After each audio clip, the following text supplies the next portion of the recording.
할렐루야.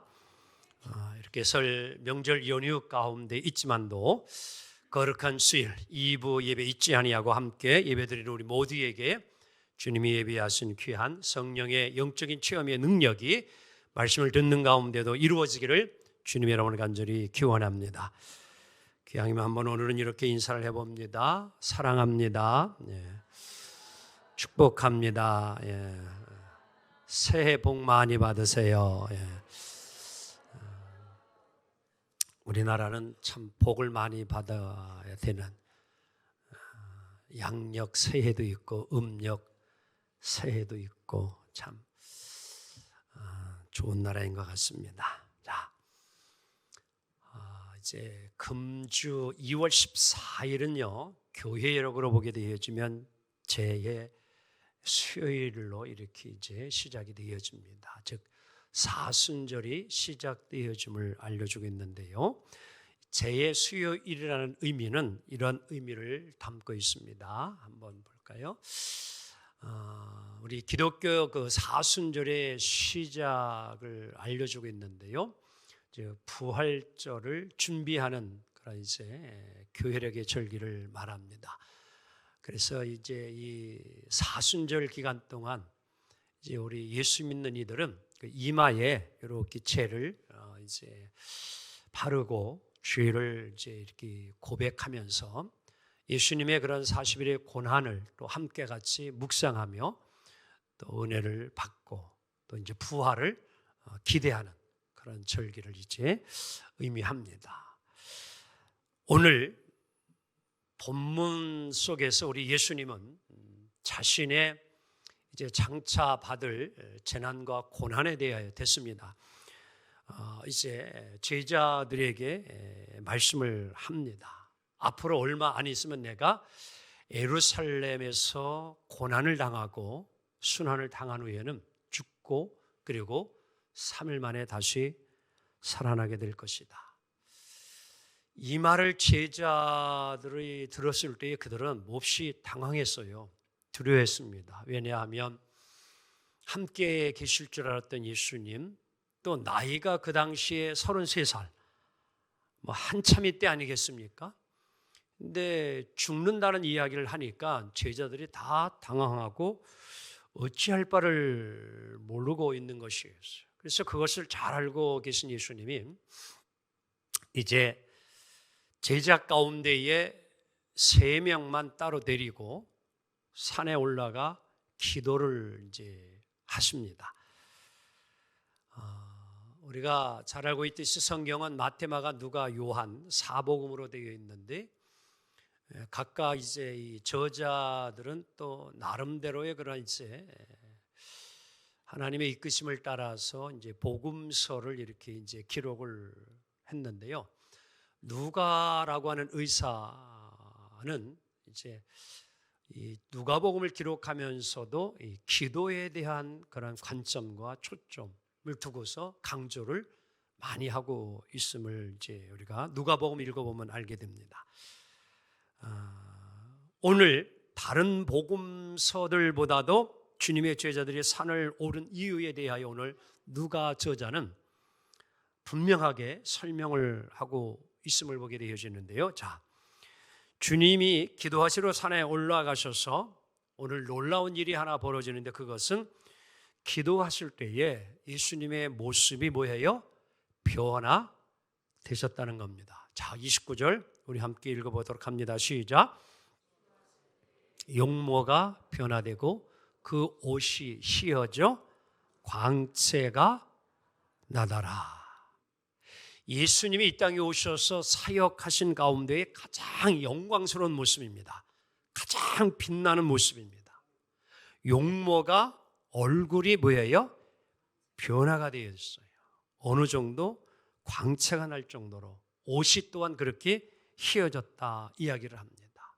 이것은 여러분들 내면의 기쁨과 내면의 즐거움이 없이는 외적으로 여러분들 아무리 여러분들 웃으려고 해도 그 웃음을 우리가 금방 알아차릴 수 있어요.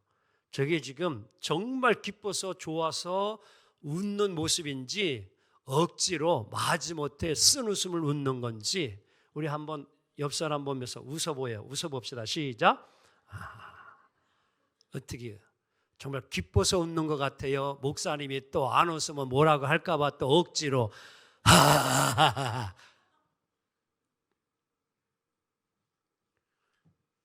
웃음도요, 얼굴의 용모는요, 내면이 어떻게 지금 돼 있느냐에 따라서 정말 참된 기쁨의 웃음을 웃는 건지 아닌지가 구별이 되어집니다. 옛 노래 가운데 그런 노래가 있어요. 사랑을 하면은 이게 젊은이들은 뭐 케이팝을 좋아하는 오늘 젊은이들은 목사님이 지금 무슨 노래를 부르시나. 근데 그 가사를 가만히 제가 보니까요, 못생긴 아가씨도 사랑을 하면 거기 가사가 참 그렇더라고요. 그게 보니까 이쁘지 않아도요, 사랑을 하면 뭐 하진대? 예뻐진대요. 이게 마음의 즐거움, 기쁨이, 사랑이 우리의 모습을 바꿀 수 있다는 거예요. 오늘 변화하신 예수님, 이제 산에 올라갈 때는 베드로, 야고보, 요한하고 예수님 넷이 딱 올라갔는데 이상한 일이 벌어졌어요. 그게 뭐냐면은 전혀 함께 올라가지 않은 옛날 모세와 엘리야가 거기에 딱 보여지는 겁니다. 그리고 예수님과 대화를 나눠요. 그러다가는 이제 이 모세와 엘리야가 막 사라지려고 떠나려고 하니까 베드로가 그때 그 모습을 보고서는 그만 있지 아니하고 33절 이렇게 이야기를 합니다. 다 같이 시작. 주여, 우리가 여기 있는 것이 뭐하오니? 좋사오니 우리가 초막셋을 짓되 하나는 주를 위하여, 하나는 모세를 위하여, 하나는 엘리야를 위하여 뭐하다. 지금 이 베드로가 보니까요, 이 변화산의 이 광경이 너무너무 뭐예요? 좋아요. 너무너무 기쁘고 너무너무 황홀한 거예요. 그래서 모세도 엘리야도 가지 말고 그냥 초막셋을 여기다가 집을 지어놓고 우리 여기서 이 기쁨, 즐거움, 황홀함을 계속 좀 누렸으면 좋겠다, 이렇게 이야기하는 거예요. 오늘도 성경 본문은 그렇게 이야기합니다. 그래서 베드로도 자기가 하는 말을 자기가 알지 못할 정도로 황홀경에 빠져 있었다라고 오늘 본문도 이야기를 합니다.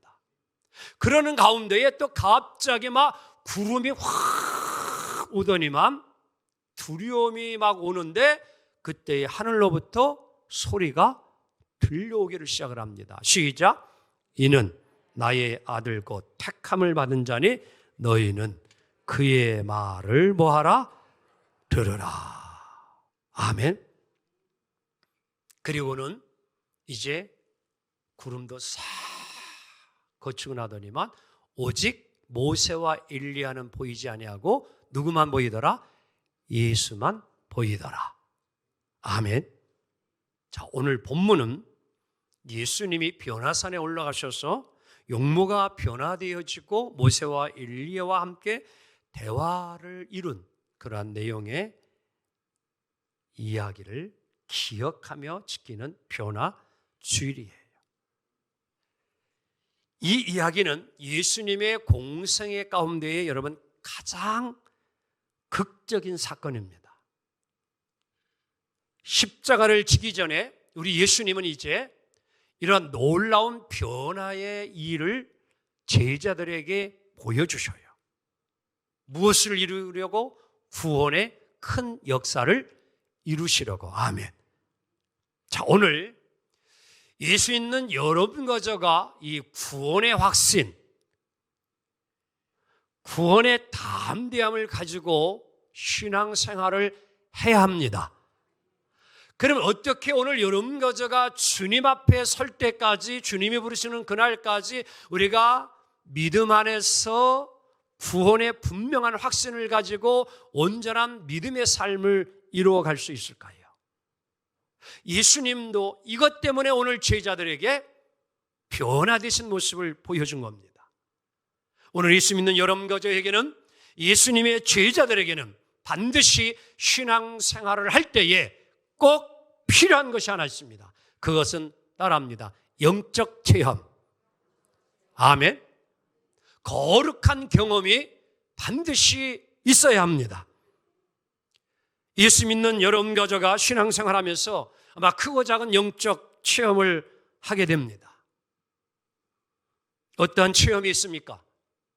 오늘도 일부 예배를 마치고 집사님 한 분 목양실에 오셔서 이제 기도를 받으셨는데요. 전전주 이제 담낭으로 인하여서 시술을 하시게 되어졌는데 그 다음 또 치료를 진행해야 되는데 담낭 수치가 정상은 2인데 처음 이제 검사했을 때는 20까지 나오는 최악의 그런 상태까지 올라가 있었습니다. 시술을 하고 이제 좀 나아가면서 10까지 왔는데 떨어지지를 않는 거예요. 그래서 중보기도 요청이 왔습니다. 그랬더니만 놀라운 사실은 일주일 만에 6.7까지 떨어졌습니다. 그래서 이제 다음 이제 주간에 입원을 하고 이제 그 다음 치료 진행을 하게 되어졌는데요. 의사 하는 이야기가 회복이 너무 좋다는 거예요. 많은 그러한 이 환자를 치료해 보았지만 이렇게 속도가 빠르게 이루어지고 수치가 이루어져 내려가는 것을 보면 여러분 이것은 이제 집사님 또 그 부인 권사님도 고백하기를 기도의 힘이라 이렇게 고백을 합니다. 영적 체험이에요. 작은 것 같지만 귀신 들린 자가 기도함으로 귀신이 떠나가는 영적 체험을 합니다. 어려운 문제를 만나게 되어졌는데 기도하니까 놀랍게도 기도한 대로 응답이 이루어집니다. 아멘. 우리 교회 여러분들 아이를 가지지 못한 가정들이 참 많이 있었습니다. 그런데 놀랍고 신비로운 것은 신방을 가서 그 가정을 위해서 여러 말씀을 붙들고 또 기도하고 나면 그 이듬해에 하나님이 자녀를 선물로 주셨어요. 어떤 집사님은요, 딸 낳고 이제 둘째 아이를 갖기를 원하는데 이게 임신이 안 돼요. 근데 기도하는 가운데에 매일같이 내가 목사님한테 기도를 받으리라. 그리고 매주일 주일날마다 여러분 목양실에 와가지고 기도를 한 2달 이상 받았는데 놀라운 사실이 잉태를 한 거예요. 그게 김나리 집사 둘째 아들이에요. 그것만이 아닙니다. 40일 기도하다가 안수받고 아이를 또 낳게 되어져요.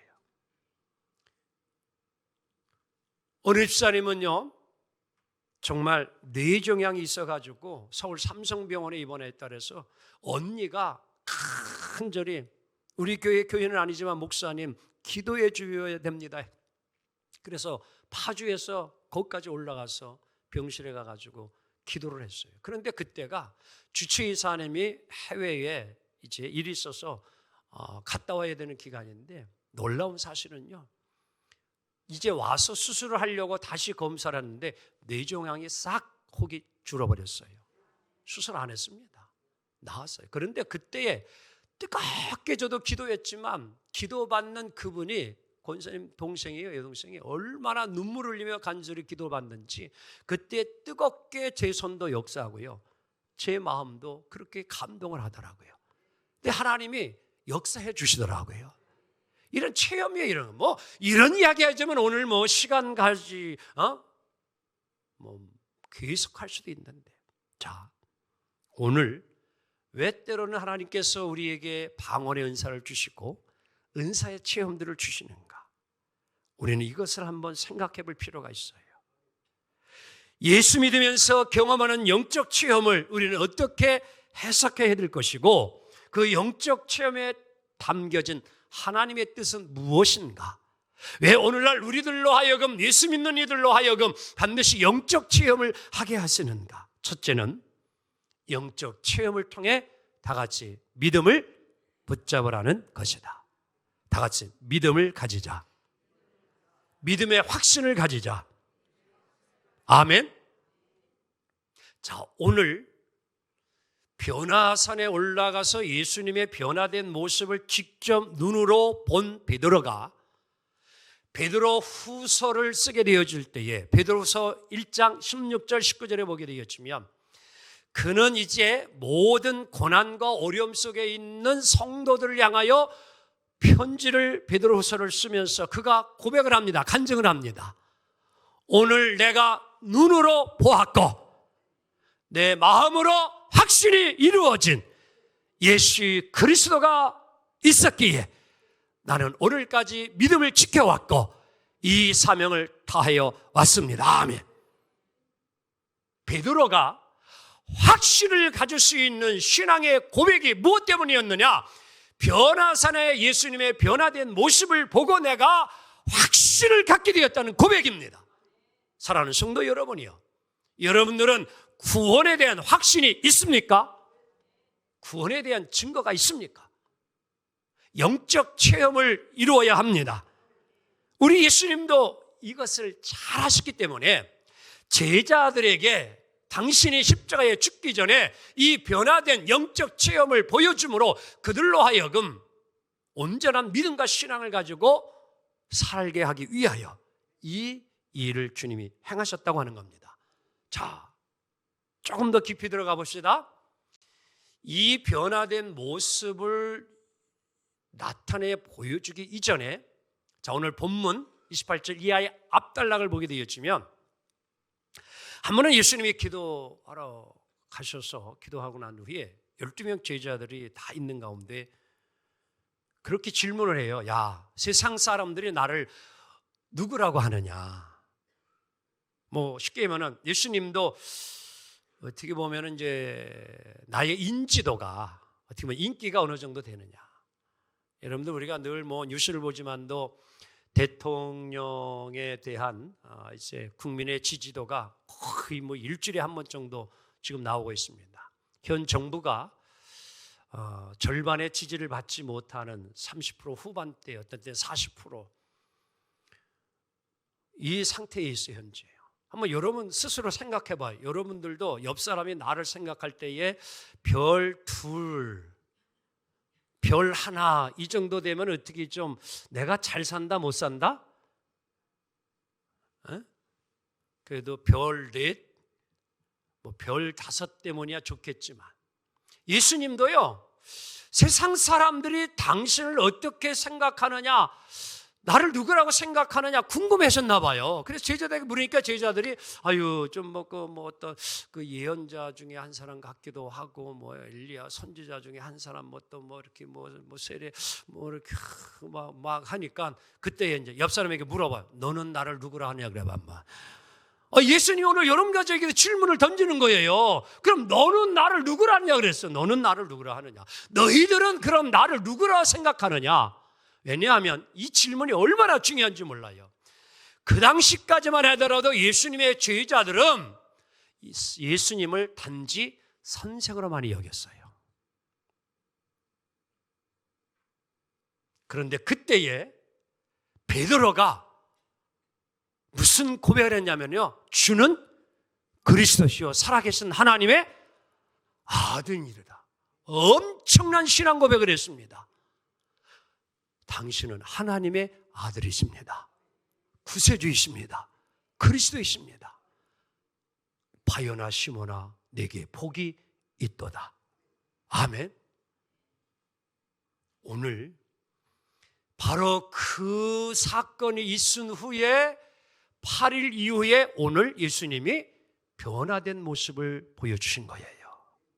두려워하고 떨고 있는, 예수님이 누구인지를 모르고 있는, 그저 선생이로만 알고 있는 제자들, 내가 누구냐? 하나님의 아들이다. 인류를 구원할 메시아다. 사랑하는 성도 여러분, 우리는 신앙생활하면서 그래서 영적 체험이 있어야 합니다.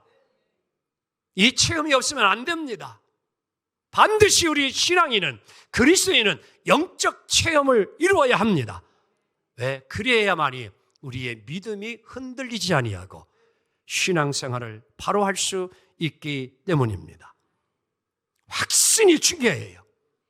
오늘 이 영적 체험이 여러분 단지 신비로운 것, 신기한 것으로만 여기서는 안 됩니다.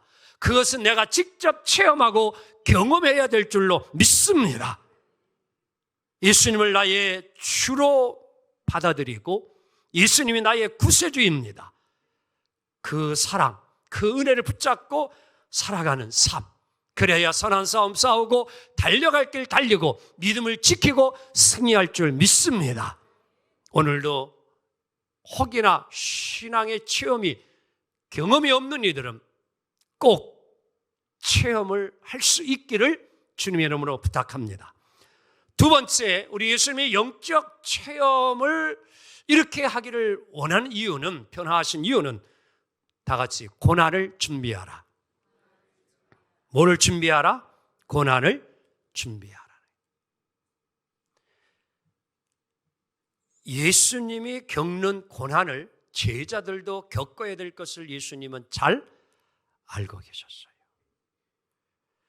그래서 예수님은 그들에게 뭔가 도움을 주기 원하여 어떠한 고난과 역경, 시련, 아픔 있을지라도 그것을 잘 극복하고 흔들리지 아니하고 온전히 승리하며 나아갈 수 있도록 우리 예수님이 그들에게 변화산의 놀라운 기적을 맛보게 하신 거예요. 왜냐하면 이 놀라운 신비로운 영광을 체험하고 나게 되었지만 그들에게 고난이 와도 그것 때문에 흔들리지 아니하고 그들이 잘 이기고 승리할 수 있었던 걸 예수님은 알고 있기 때문입니다. 사랑하는 성도 여러분, 고난이 와도 어려움이 와도 여러분 이러한 영적 체험이 분명하고 하늘나라에 대한 확신이 분명하면 다 이기고 극복하고 승리할 줄 믿습니다. 자, 사도행전 7장을 가게 되어지면요, 스데반 집사 이야기가 나옵니다. 마가다락방에서 성령 충만함을 받고 전도자가 되어 복음을 전하여 아브라함서부터 시작하고 이삭, 야곱, 요새, 모세 해가지고 쭉 전체적인 하나님의 구원의 역사 스토리를 쫙 설교를 하는데 그때 대제사장들이 그리고 율법 이주의자들이 듣다가 열을 받아요.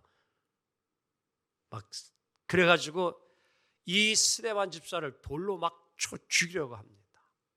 자, 만약에 여러분과 저가 그때에 내가 스데반 집사라고 하면은 더 이상 여러분들 계속 복음을 전할 수 있을까요? 지금 다 나를 죽이려고 혈안이 되어서 돌을 들고서 다 죽이려고 하는 이때에 여러분 내 모습이 그들에게 어떻게 여러분들 보여질 것 같아요? 두려움과 공포로 뭐예요? 가득 찰 수밖에 없죠. 오늘 여러분과 저가 이제 마지막 총으로다가 사형을 받는 그러한 자리에 내가 묶여 있다고 했을 때에 여러분들 그때 우리의 마음에 어떤 일이에요? 오늘 우리가 찬양돼서 평안이라는 찬양을 불렀지만 과연 그 순간에도 내 마음에 여러분들 요동치 아니하는 평안의 마음을 가질 수 있을까? 그런데 성경은 오늘 스데반의 모습을 어떻게 표현하고 있는지 압니까? 그런 엄청난 두려움과 공포 속에서도 스데반이 천사와 같은 얼굴을 하고 여러분 돌을 던지는 향하여 그들의 용서를 빌어줄 수 있는 이 마음은 다른 데 비결이 있지 아니하고 그 순간 하늘문을 하나님이 열어주십니다. 그리고 하늘의 영광을 보여주고 여러분 예수님이 보좌 우편에 앉아있는 모습을 보게 되었다고 성경은 증언하고 있습니다. 그리고 그때의 그러한 상황 속에서도 이 스데반 집사는 오히려 자기를 향하여 돌을 던지는 향하여 사도행 7장 60절에 이렇게 기도합니다. 시작. 주여 이 죄를 그들에게 돌리지 마옵소서. 아멘. 여러분 스데반 집사의 마음이 원래 착해서 그럴까요? 아닙니다. 스데반은 지금 내가 비록 죽을지라도 하늘의 그 놀라운 보호자의 그 자리 영광에 내가 하늘나라에 들어갈 것을 보았기 때문임을 믿습니다. 아멘. 여러분 선수촌에 우리 국가대표 선수들이 올림픽에 가가지고 여러분들 금메달, 은메달, 동메달만 딸 수 있는 것이 분명하다고 하면 오늘의 고난의 그런 여러분 훈련 이겨내 못 이겨내요? 이겨내지요. 이겨낼 수 있잖아요. 왜? 뭐가 분명하면, 메달이 분명하다면 오늘의 그런 모든 훈련, 힘들고 어려워도 단내가 나더라도 참고 뭐 할 수 있어요? 견뎌낼 수 있습니다. 그래서 중요한 거예요. 오늘 여러분 신앙생활하면서 우리들에게도 시련이 올 수 있어요. 아픔이 올 수 있어요. 그래서 고린도서 10장 13절 이렇게 성경은 이야기합니다. 시작.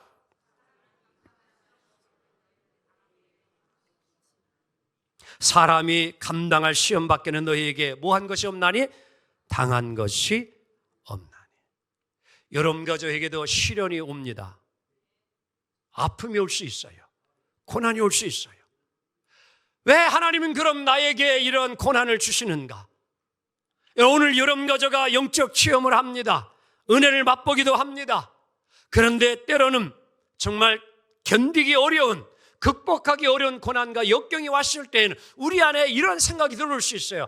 사랑의 하나님이신 분이 왜 오늘 나에게 이러한 엄청난 시련을 주는가? 왜 사업에 실패를 가져오는가? 오늘 나에게 정말 이러한 암 같은 질병이 내게 오는가? 원망과 불평이 올 수도 있지 않겠느냐는 것이죠. 그럴 때에 그것을 이겨낼 수 있는 힘이 어디에 있느냐? 놓치지 않기를 원합니다. 지난날 내게 베풀어 주었던 하나님의 은혜의 영적 신앙 체험의 경험이 있으면 그 어려움도 이겨냅니다. 이겨내는 거예요. 그런데 체험이 없으면 여러분 이겨내기 어렵습니다. 사랑하는 성도 여러분, 체험된 신앙이 있게 되어지면 지난날 내가 하나님께서 베풀어 주었던 은혜의 그러한 감격들, 순간들, 간증들이 있으면요, 아, 이것쯤이야, 이 정도쯤이야, 하나님이 나로 하여금 다시 이겨내게 하실 것이야. 할렐루야. 그 어느 것도 하나님의 사랑에서 나를 끊게 할 수 없을 거야. 여러분, 이겨낼 줄 믿습니다. 하나님이 이겨낼 힘을 주실 것이다. 이 고난의 터널을 능히 통과하게 하실 것이다. 여러분, 묵상하며 감사하며 나아가면 능히 이기게 될 줄 믿습니다. 자, 그리고 오늘 우리 예수님이 또 하늘 저희자들에게 이러한 변화산의 기적의 모습을 보여주신 것은 영적 체험을 통하여 다 같이 말씀에 순종하며 살라. 아멘. 자, 예수님이 변화하실 때에 모세와 엘리야가 함께 등장을 합니다. 모세는요, 율법을 대표하는 자요, 엘리야는 선지자, 예언자를 대표하는 자입니다. 구약에서 이야기하고 오는 율법과 모든 예언을 다 동원시켜 버렸습니다. 예수님의 변화 사건에. 여기서 오늘 우리들은 놓치지 말아야 합니다. 그 모습에 감동을 받은 베드로가 초막셋을 짓자라고 했을 때에 구름이 몰려오면서 하늘로부터 음성이 들려오는데, 자, 다시 한번 이 말씀을 읽도록 합니다. 시작. 이는 나의 아들 곧 택함을 받은 자니 너희는 그의 말을 들으라. 다 같이 그의 말을 들으라. 예수님 말씀 들으라는 겁니다. 자, 오늘 여러분과 저가 이제 제가 조금 전까지만 해도 영적 체험에 대한 강조를 깊이 했어야죠. 꼭 신앙 체험을, 영적 체험을 해야 한다. 하지만 영적 체험이 다가 아닙니다. 자칫 잘못하면 여러분들 신비주의에 빠지게 되어지는데, 이러한 것에는 여러분들 빠지면 아니 됩니다. 그래서 오늘 성경이 말해주는 것이 뭐예요? 예수의 말을 들어라. 다 같이 예수의 말을 들어라. 아멘. 신앙의 초점은 여러분들 예수께 두어야 합니다. 믿음의 주요 온전케 하시는 이는 바로 예수 그리스도이십니다. 그래서 오늘도 이제 베드로와 야고보 요한에게 하늘로부터 들려오는 음성이 그가 주시는 말씀을 따라 순종하며 행하라. 아멘. 여러분, 체험과 말씀이 함께 이루어져 가야 합니다. 아멘. 근데 오늘날 보게 되면 어떤 사람은 또 말씀만 뭐예요? 전부인 것처럼 신앙생활을 하려고 하는 자가 있습니다. 아닙니다. 말씀 플러스 체험이 있어야 돼요. 체험 플러스 말씀이 함께 있어야 합니다. 오늘 이 신앙이 있을 때에 온전하고도 건강한 신앙생활할 줄로 믿습니다. 단순히 뜨거운 체험만을 쫓아다니는 신앙은 아주 위험합니다. 사랑하는 성도 여러분, 바라옵기는 체험을 하되 항상 말씀에 나의 삶을 비추어 보기를 원합니다. 내 생활의 삶이 또 체험이 하나님의 말씀에 근거한 것인지 하나님의 뜻인지 늘 분별하며 살아가는 지혜가 있기를 원합니다. 이제 말씀을 정리해 보고자 합니다. 혹여나 여러분들 이 시간까지도 한 번도 영적 체험을 하지 못한 분이 있다면 이렇게 기도해 보기 원합니다. 기도문을 좀 올려드립니다. 시작. 주님, 주의 영광을 보여주십시오. 주의 영광을 내게 보이사 위로받고 새힘을 받아 이까짓 고난점 쉽게 극복할 수 있게 해 주십시오. 영광을 보며 믿음에 견고하게 서서 달려가게 해 주세요. 확신 가운데 크고 어려운 짐을 감당하며 용기 있게 도전할 수 있게 해 주십시오. 아멘. 그렇습니다. 오늘도 우리 하나님께서 여러분과 저에게 놀라운 영광을, 영적 체험을 허락해 주시리라 믿습니다. 영적 체험에 담긴 하나님의 뜻을 잘 분별하여 믿음 충만, 은혜 충만, 순종 충만한 그리스도인들이 되어지기를 축원합니다. 그래서 더욱 주님께 인정받는 멋진 그리스도인들 모두 되기를 주님의 이름으로 축복합니다. 기도합니다. 주님 감사합니다.